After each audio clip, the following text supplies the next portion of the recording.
Hello everyone, आप सब कैसे हैं। मैं उम्मीद करता हूं कि बहुत अच्छे होंगे और अपनी पढ़ाई को बहुत अच्छे से कर रहे होंगे। मैं Akash Kumar Bhadana ICT virtual classroom में आपका बहुत बहुत स्वागत करता हूं मेरे प्यारे बच्चों।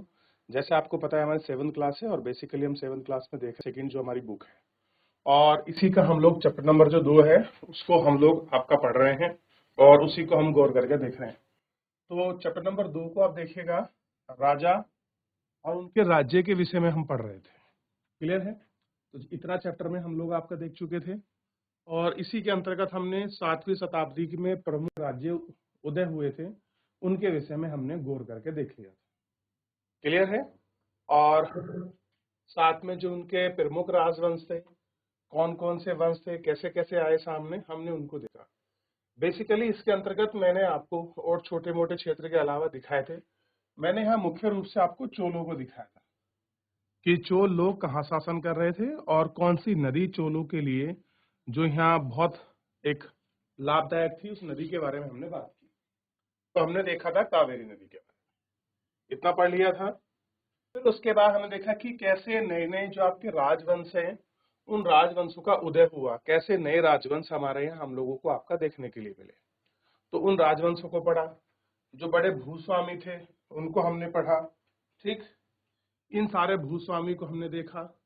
ठीक, और कैसे होते हैं, महत क्या होते हैं, सामंत क्या होते हैं, महामंडलेश्वर किसको कहा गया, कैसे शुरुआत में दक्कन में राष्ट्रकूटों ने और जो कर्नाटक के चालुक्य थे उनके अधीन कुछ सामंतों ने अपने आप को स्वतंत्र घोषित कर लिया, कैसे हिरण्यगर्भ नामे का अनुष्ठान हुआ जिसका मतलब था सोने के गर्भ से, इसको हमने देखा।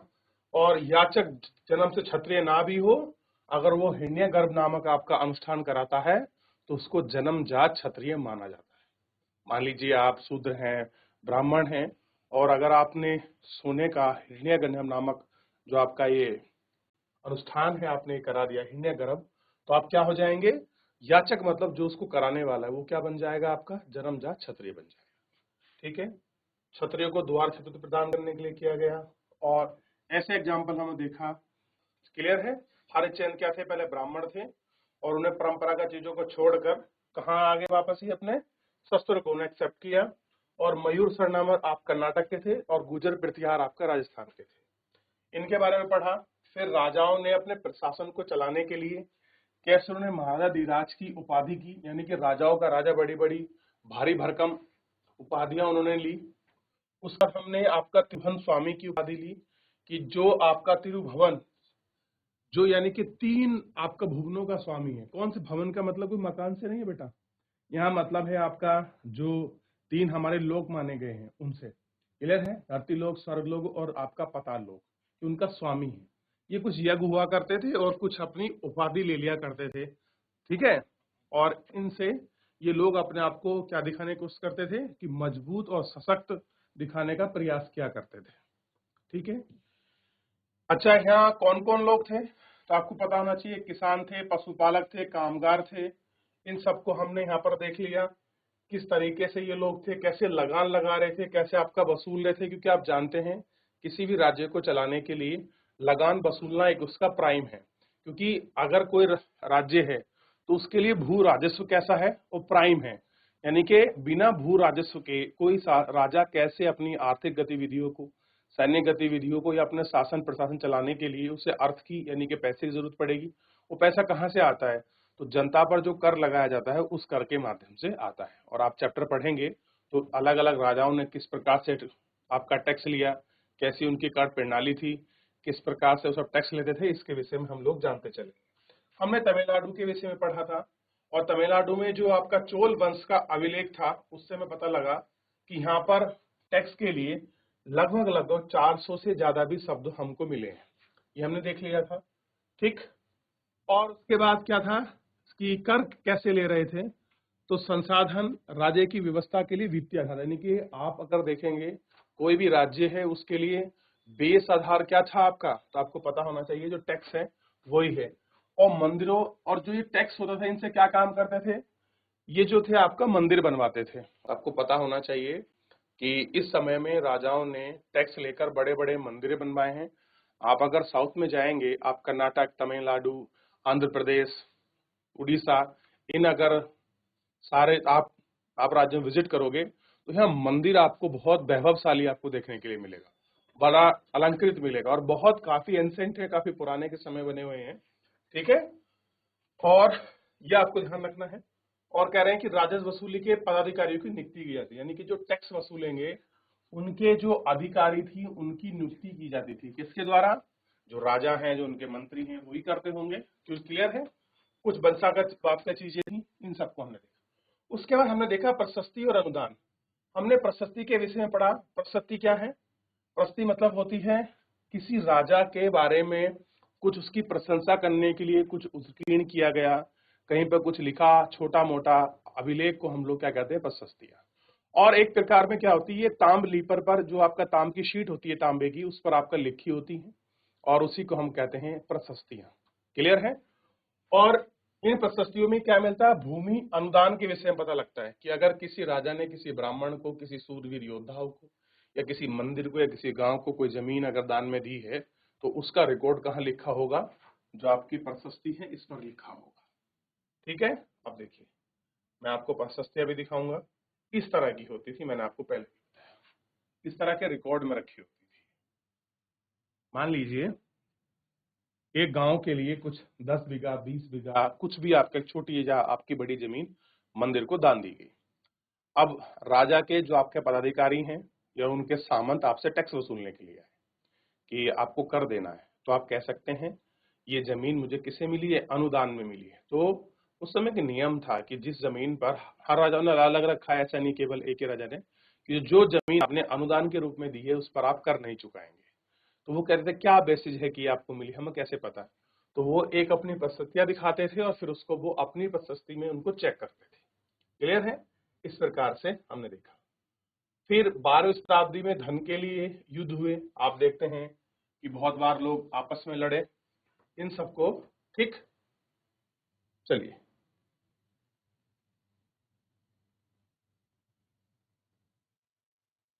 ये मैंने कल बताया था कैसे लोग लड़े। अच्छा, कल हम भव्य मंदिर और कांस्य मूर्ति कला पर हम लोग बात कर रहे थे।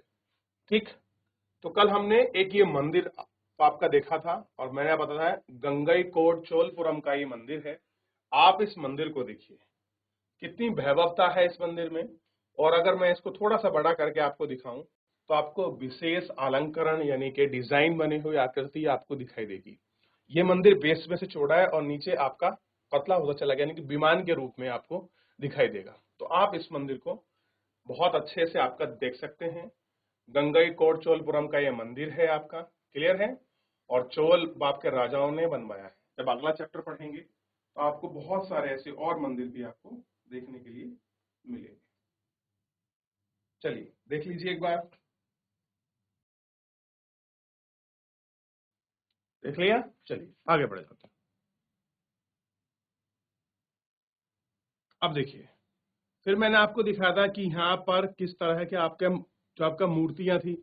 मैंने क्या कहा था कि भव्य मंदिर और कांस्य मूर्ति, ये जो समय है जहां पर आपका चोल लोग शासन कर रहे हैं, इस काल में दुनिया की सबसे अच्छी अगर कांस्य मूर्ति कहीं बनती थी पूरे वर्ल्ड में तो चोल लोगों के यहाँ बनती थी। जो चोल शासन था उस समय बनती थी।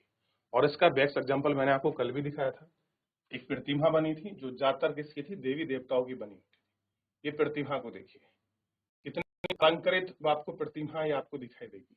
क्लियर है? आप इस प्रतिमा को बड़े अच्छे से देख सकते हैं। क्लियर है? फिर मैंने आपको सिंचाई के बारे में दिखाया कि कैसे वो लोग चेक डैम वगैरह बना रहे थे, क्या कुछ कर रहे थे।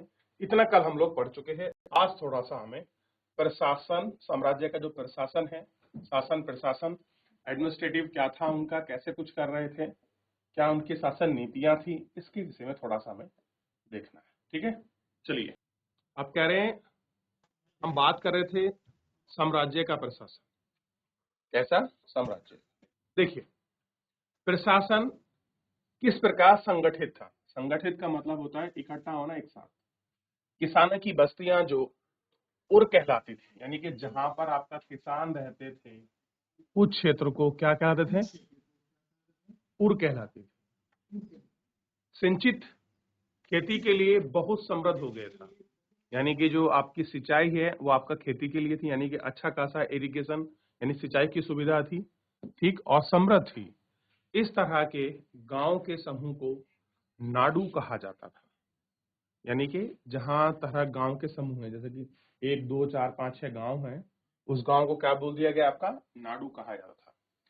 ग्राम परिषद और नाडु, ध्यान दीजिए, ग्राम परिषद, वो ये गांव होगा, उसकी ग्राम परिषद की बात कर रहे हैं, और कुछ गांव का समूह होगा, उसको क्या कहा गया? आपका नाडु। यानी कि नाडु और न्याय करने और कर वसूलने जैसी कई प्रशासकीय कार्य करते थे। यानी कि अगर आप पूछो कि वहाँ लोकल एरिया पे चोल समय में जो न्याय करते थे वो लोग कौन करते थे, तो आपको पता होना चाहिए ग्राम परिषद और नायडू का काम क्या था? वहाँ आपका लोगों को जजमेंट देना, यानी कि न्याय करना। न्याय करने में कोई भी आपका कर संबंधित कोई आपका मामला हो गया, कोई आपसी विवाद है किसी प्रकार का, तो ग्राम परिषद और नायडू यही आपका इस मैटर को सॉल्व करती थी, और कोशिश थी यहीं खत्म हो जाए, नहीं तो फिर ऊपर यानी कि राजा की तरफ उसको उस मुद्दे हुए उस मामले को भेज दिया करते। अब कह रहे हैं कि कर वसूलने जैसी कई प्रशासनिक कार्य भी करते थे, यानी कि साथ में वो टैक्सेशन वगैरह करना, टैक्स लेना, कर वसूलना, ये सारे काम भी करते थे। धनी किसानों को केंद्रीय चोल सरकार की देख रेख में नाडू के काम काज में अच्छा खासा नियंत्रण हासिल था। कह रहे जो आपके धनी किसान हैं, धनी मतलब किसान हो, जो आपके रिच हैं, जिनके पास अच्छी समृद्धि है, आप उसी को कह सकते हैं। केंद्रीय जो आपका चोल प्रशासन की जो आपका सरकार थी, उसकी देख रेख में क्या था? नाडू के कामकाज में आपका एक अच्छा खासा नियंत्रण, यानी कि उनको कामकाज की बहुत अच्छी नॉलेज और उन पे आपकी पकड़ थी। इनकी जो आपका गांव का समूह है, इसे क्या कहा गया था? आपका नायडू कहा गया था। क्लियर है? चलिए,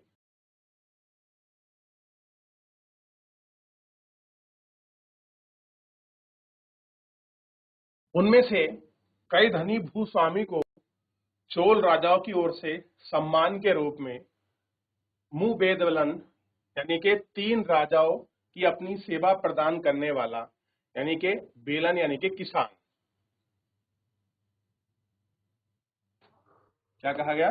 किसान।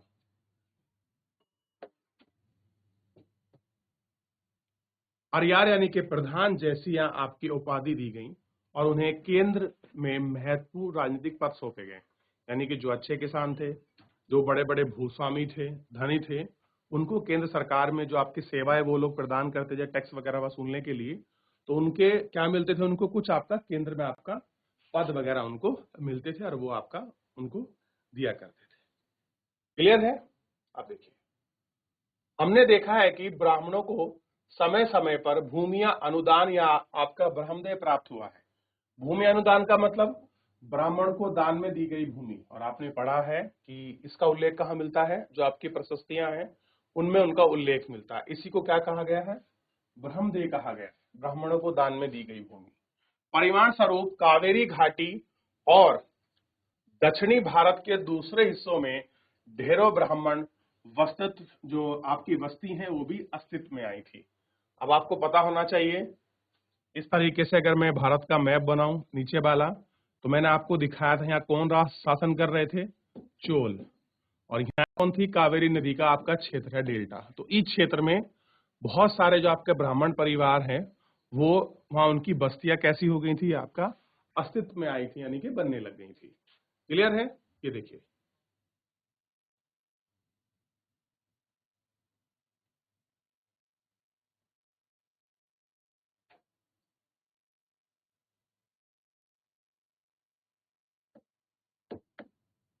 ये है चोल और ये है कावेरी नदी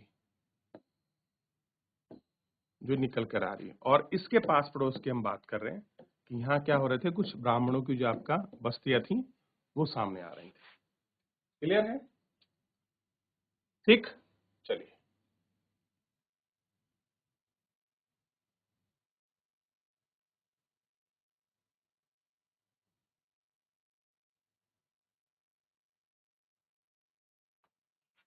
प्रत्येक ब्राह्मण की देख रेख में प्रमुख ब्राह्मण भूस्वामी की एक सभा द्वारा किया जाता था। यानी कि जितनी भी आपका दान में दी गई जो आपकी भूमि थी, उसकी देख रेख के लिए एक आपका उनमें से ही आपका प्रमुख ब्राह्मण को उनका भूस्वामी यानी कि उस सभा का अध्यक्ष बना देता था। यानी कि जहां बहुत सारी जमीन आपके दान में दी गई हैं, उसको देख रेख करने के लिए एक ब्राह्मण उसके ऊपर नियुक्त होता था बेसिकली। ये सभाएं बहुत कुशलता पूर्वक काम करती थी, यानी कि इनके काम करने का तरीका कैसा था, बहुत अच्छा था। इसके निर्माण आपके शिलालेख में प्राय मंदिरों की पत्थरों की दीवारों पर ब्योरोबार दर्ज किया गया है, यानी कि कैसे हिसाब किताब था इसके बारे में जो आपके मंदिर की जो दीवार है, जो आपके पत्थर पर प्योरा ब्यौरा दिया गया है, किस प्रकार होता था, कैसे कुछ नियंत्रण था, इसका पूरा उल्लेख है मिलता है। नगरम के नाम से ज्ञात व्यापारियों के संघ में अक्सर शहरों में प्रशासनिक कार्य संपादित किए जाते थे, यानी कि नगरम क्या था, नगरम एक प्रकार का व्यापारियों का संघ था। जो आपके नगर के जो व्यापारी वर्ग थे उसको क्या कहा गया, नगरम कहा गया। और ये क्या थे, जितना भी आपका शहर का जो भी आपका प्रशासनिक कार्य होता था उसकी देखरेख करने का काम इन्हीं का था। क्लियर है, ये आपको थोड़ा सा ध्यान रखना है। कह रहे कि तमिलनाडु के चिलगटपुट जिले में उत्तर मेरु से प्राप्त अभिलेख में इस बात को सविस्तार वर्णन किया गया है।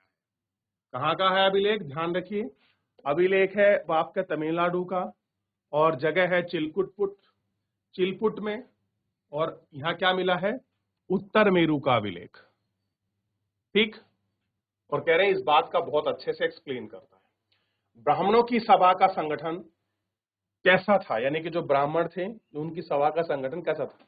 संगठन कौन था बच्चों, जो आपका जमीन दान में दी गई थी अनुदान भूमि की देख रेख में करने के लिए, एक उसका ब्राह्मणों की सभा था। अब कह रहे हैं सिंचाई के कामकाज, बाग बगीचे, मंदिर इत्यादि की देख रेख के लिए एक सभा या विभिन्न समितियां होती थीं। यानी कि अगर आपका मंदिरों की देख रेख करनी है, कामकाज की देख रेख करनी है, कितने बाग लगे हैं उनकी देखरेख करनी है, तो हर के लिए एक सभा या समिति का गठन किया जाता था और वो ही उसके अंडर पूरा देखरेख मैनेजमेंट होता था। इनमें सदस्यताओं के लिए जो व्यक्ति योग्य होते थे उनके नाम आपका ताल पत्र पर छोटे टिकाव पर लिखे जाते थे और मिट्टी के बर्तनों में रख दिए जाते थे, और किसी छोटे लड़के को हर समिति के लिए एक के बाद एक टिकट निकालने को कहा जाता था। अब समिति में सदस्य कैसे होंगे, बहुत सारे लोग हैं, उनके नाम की पर्चियां बनाते थे, उसको एक मिट्टी के घड़े या बर्तन में घेर देते थे, छोटे बच्चे को बुलाते थे जो उसको निकाल देगा वो क्या हो जाएगा, उसका मेंबर बन जाएगा। इस तरीके से ये लोग आपका किया करते थे समिति के लिए। ठीक, अब ये है आपका उत्तर मेरु का अभिलेख और लिखित सामग्री। उत्तर मेरु के अभिलेख के अनुसार सभा की सदस्यता के लिए इच्छुक लोगों को ऐसी भूमि का स्वामी होना चाहिए जो भू राजस्व वसूला जाता हो। यानी कि अगर आपको जो आपकी सभा है, अगर आपको उसका मेंबर बनना है, आप चाहते हैं कि आप उसके मेंबर बने, तो क्या करना होगा, ऐसे भूस्वामी होना चाहिए, ऐसे जमीन के मालिक होना चाहिए जहां से भू राजस्व वसूला जाता हो, यानी कि जहां के लोग आपका टैक्स देते हो, तभी आप कहाँ आ सकते हो, सभा के अंदर एंट्री कर सकते हो। और क्या लिखा है, उनके पास अपना घर होना चाहिए, घर की कंपल्सरी बताइए। साथ में क्या बताइए, उम्र, यानी कि 35 से 70 के बीच का होना चाहिए। एज को भी उन्होंने साफ साफ कहा है कि इतनी ही आयु वर्ग के बीच का व्यक्ति इस सभा का सदस्य बन सकता है। उन्हें वेदों का ज्ञान होना चाहिए, उन्हें प्रशासनिक मामले में अच्छी जानकारी होनी चाहिए और ईमानदार होना चाहिए, यानी कि उनको प्रशासन का एक्सपीरियंस की बात कर रहा है, अच्छा एक्सपीरियंस हो और कैसा हो, ईमानदार हो, ऑनेस्टी रखता हो। यदि कोई पिछले 3 सालों में किसी समिति का सदस्य रहा है तो वह किसी और समिति का सदस्य नहीं बन सकता। अगर आपने किसी और 3 साल तक किसी और समिति में काम किया है, मान लीजिए आपने बगीचों की देखरेख वाली समिति में 3 साल तक आप मेंबर रहे हैं, तो आप मंदिर समिति के मेंबर नहीं बन सकते। ये इसमें बात की गई थी। जिसने अपने या अपने संबंधित के खाता जमा नहीं किया है वह चुनाव नहीं लड़ सकता। जिसने क्या किया है, आपने संबंधित के जो खाते हैं, तो टैक्स वगैरह का होगा, अगर आपने वो सब मैनेज नहीं किए तो आप क्या है उस समिति के लिए चुनाव नहीं लड़ सकते हैं। और चुनाव प्रक्रिया आप लोग देख चुके हैं कि उस पर क्या होता है, पर्चियां बनी होती हैं, वो घड़े में गिरी जाती है, फिर उसमें बच्चा निकाल लेता है, तभी उसके साथ सदस्यता ग्रहण होती है। ठीक है, यहां तक समझ आया किसी को? कोई प्रॉब्लम बच्चों? ये हम लोग क्या पढ़ रहे हैं, उत्तर मेरु अभिलेख में कैसी उनकी ग्राम व्यवस्था थी, कैसे वो लोग शासन प्रशासन करते थे, इसके विषय में क्या योग्यता होनी चाहिए उसका सदस्य बनने के लिए, ये सारी चीजें उत्तर मेरु का अभिलेख है, आपके तमिलनाडु के जिला हमने पढ़ चुके हैं, वहां से हम लोग उसके विषय की जानकारियां हम लोग पढ़ रहे हैं। और अभिलेख में बता चुका हूं, किसी पत्थर पर आपका उत्कीर्ण की गई एक संदेश होता है, उसी को हम अभिलेख कहते हैं। क्लियर है?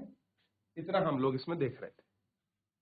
अभिलेखों में राजा और शक्ति संपन्न पुरुषों के बारे में जानकारी मिलती है, लेकिन जानना खासकर मुश्किल है कि साधारण मर्द और औरतों का जीवन इन राज्यों में कैसा था। बाकी सब ठीक है, हम पता लगा सकते हैं कैसा है, लेकिन यहाँ पर आपका पुरुष और महिलाओं के बीच इन राज्यों में जीवन कैसा था, यानी कि महिला पुरुष की लाइफ कैसी थी, दोनों की डिफरेंट थी, सेम थी, अधिकार कैसे थे, इसके विषय में हम थोड़ा सा अलग बात है। अब देखिए 12वीं शताब्दी में तमिल कृतियां आपका पेरिया पूर्णम का एक उदाहरण है, पूरा इसमें लिखा गया है। ठीक है, अंडूर के सरहदों पर फूस की पुरानी छज्जों वाली छोटी छोटी झोपड़ियों से अटा पड़ा पुयाल एक ऐसा समूह है जो ब्राह्मणों का बेलाल त्रिष्ठा समाज का भार मानते हैं। लोगों को एक छोटा सा आपका पुरवा था, जिसमें ओछे किस्म के पेशे में लगे खेतिहार मजदूर रहते थे। चमड़े की पट्टियों से घिरे हुए झोपड़ी के हाथों में छोटे मुर्गियां झुंडों में घूमते रहते थे, और गहरे रंग के बच्चे जो काले लोहे के कंगन पहने हुए हैं और छोटे पेड़ों पे उठे हुए हैं। ठीक है, कह रहे हैं कि मरु पेड़ों की छाया में मजदूरी में बच्चों के चमड़े की एक चादर सुलाई है, आम के पेड़ के नीचे, यानी कि पूरा उसके बारे में उल्लेख किया है कैसे कुछ रह रहे हैं। ये आपको देखना है कि गरीब लोग के जो वहां के निम्न स्तर था।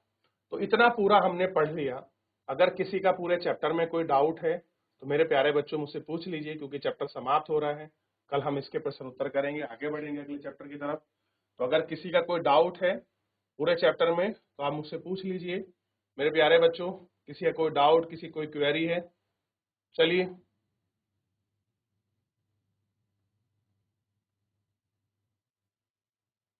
ये रिवीजन करने का सबसे अच्छा तरीका है। चलिए, इंपॉर्टेंट है।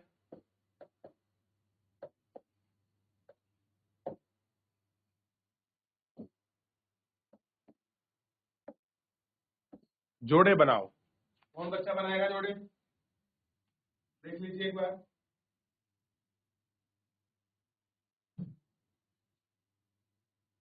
एक तरफ कुछ राजवंश दिए हैं और एक उनके आपके राज्य दिए हैं। कौन सा राजवंश कहां पर शासन कर रहा था ये आपको देखना है। क्लियर है? चलिए, आप इन्हें एक बार घर जाकर आप ट्राई कीजिए, इनको देखिएगा। ठीक है, पहले रिवीजन करें चैप्टर का, फिर उसको पढ़ें, फिर आप इनको करें, और इसके बाद हम मिलते हैं कल आपको नेक्स्ट लेक्चर में। और आप तब तक अपना ध्यान रखिए, स्वस्थ रहिए, अपनी पढ़ाई को बहुत अच्छे से करते रहिए। मुझसे जुड़ने के लिए आपका बहुत बहुत धन्यवाद मेरे प्यारे बच्चों।